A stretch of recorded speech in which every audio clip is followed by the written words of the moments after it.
Hi everyone, my name is Igor Popov. I'm the chief economist at Apartment List.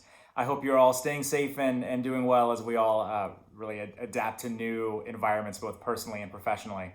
But at Apartment List, we've been keeping a close eye on renter behavior, and I wanted to share with you just a couple of highlights from recent research that we've done. In particular, an update on how renter behavior is evolving on the Apartment List platform, and also some new survey evidence we have on renters' ability to pay in April and going forward. So in the latter half of March, as stay-at-home orders were really going into effect, we saw a real significant change in renter behavior. We saw an increase in urgency and of both moves and behavior. We saw an increase in uncertainty. Renters were disproportionately now unsure about whether or not their move-in dates were going to be the right ones. And we saw fewer cross-market moves, so more moves within the metro. As we've gone into April, all of these trends have started to rebound back to more normal early spring behavior. So this is something we'll continue to monitor, but especially as aggregate industry traffic picks back up according to Google Trends, I think we're seeing more renters resume their rental searches and possibly plan new ones as circumstances change throughout the pandemic.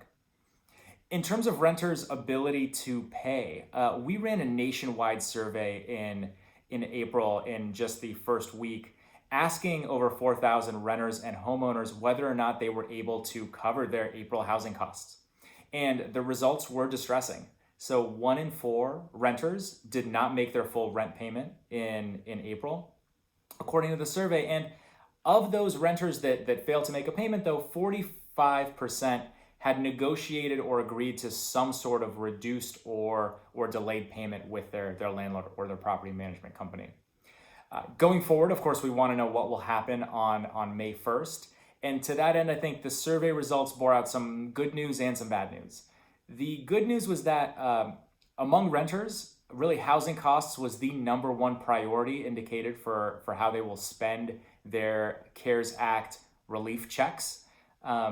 So that should be a boost, but at the same time, the survey revealed that there were certainly some renters that were able to pay in April that will not be able to pay in May or going forward. In particular, among those that paid their April rent in full, about 27% indicated that they were either not so confident or not at all confident that they could continue to afford their housing costs if full social distancing were to be in effect through early summer. The biggest predictor of whether or not someone was delinquent on their rent or not, it may sound obvious, but it's the ability to work from home. Those that are fortunate enough to work from home are faring this crisis better, as we would expect, given the stay-at-home mandates. And this has a strong correlation with income. So properties that are catering to higher income residents should be faring better as well, despite the high rents. But this is a strong predictor because even below average earners that are able to work from home, they were more likely to make their April rent checks than above average earners who do not have that luxury.